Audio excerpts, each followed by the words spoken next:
I had a perfect apartment, a six-figure salary, and parents who were proud of me. But on a freezing Tuesday morning, sitting in my car outside my office, I realized I couldn't even open the door. I was 29, completely burned out, and living a life that belonged to someone else. It took just one sentence from my younger sister to make me walk into my boss's office and throw it all away. Welcome to the Life Uncut Stories. Every story you hear on this channel is inspired by real emotion and real experiences. Today's story is a raw look at the toxic hustle we mistake for success and heavy price for always pushing our happiness to tomorrow. Pay close attention to what you are sacrificing for your career today, because by the end of the story, you might be finally realize what you are truly throwing away. September 14th, 7:18 in the morning.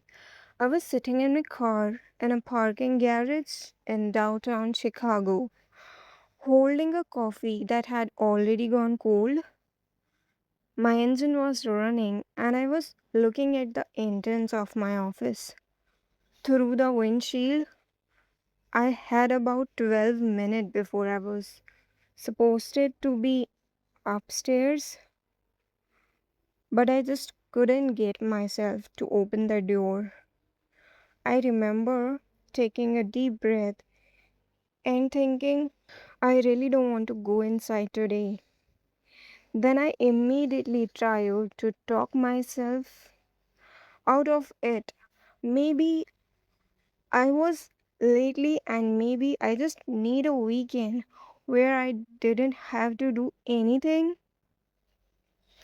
It been telling myself things like that for months, and the funniest thing was my life looked pretty good from outside.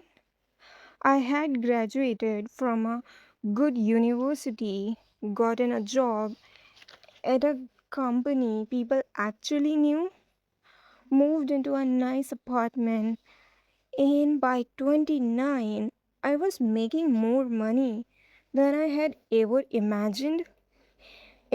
more money than I had ever imagined making when I was a younger. My parents were proud of me. My friends thought I was lucky. Whenever someone asked how work was going, I'd smile and say, it's good, busy, but good. After a while, I didn't even realize I was saying it anymore. Then one night, I got home around 10:30.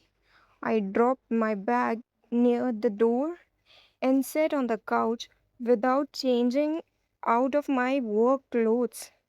I opened my laptop because I still had a couple of emails to answer, but before I could start, my phone buzzed. It was my younger sister. Are you awake?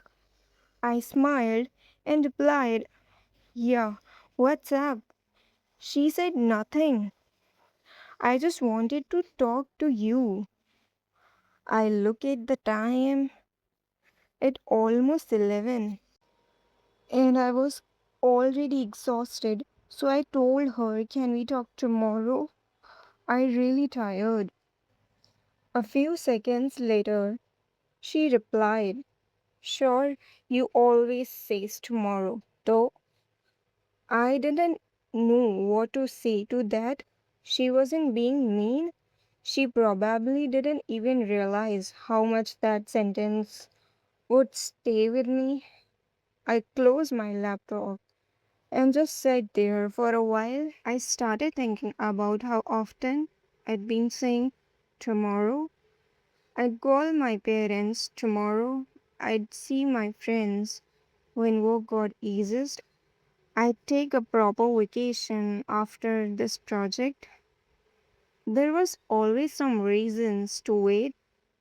A few weeks later, I was sitting in my manager's office with my resignation letter in front of him. I'd written it the night before, deleted it twice, and then finally decided I was tired of going back and forth about it. He read it and looked at me. It's because of workload. I shook my head. No. Did you get another offer? No. He looked confused. Then why are you leaving? I looked toward the window because I honestly didn't know how to explain it. I wasn't leaving for another company. I wasn't starting some exciting business. I didn't even have a clean idea of what I wanted to do next. I just know I couldn't keep waking up every morning and feeling like I was waiting for my actual life to begin. So finally said, I don't know what's next. I just know I don't want to keep doing this. He didn't really have to anything to say after that. That afternoon, I walked out of the building carrying a cardboard box with my laptop, a coffee mug, two notebooks, and a little gun that had been sitting on my desk for 3 years. I keep thinking about the salary, the apartment, the position I'd worked so hard for, whether I'd just thrown away a life that a lot of people would have been happy to have. Then my phone buzzed. It was my sister. Are you free tonight? I looked at the message and realized that, yeah, I actually was. There wasn't anything I needed to finish before going home. I didn't have to worry about being up early for a meeting and nobody was waiting for me to answer something. I could just go to see her. So I smiled and replied, yeah, I'm free. I still had no idea what I was going to do next, and honestly, that scared me. But for the first time in the long time, I wasn't thinking about what I had to do tomorrow. I was just thinking about tonight. Success isn't measured by the size of your paycheck, but the ownership of your time. If the story felt a little too familiar, remember your actual life doesn't begin tomorrow. It's happened right now. If you found comfort in this story, please like and subscribe and join our community and tell me in the comment what is one thing you are consistently and what is one small step you can take or reclaim your life today. I would love to read your story. Until the next time.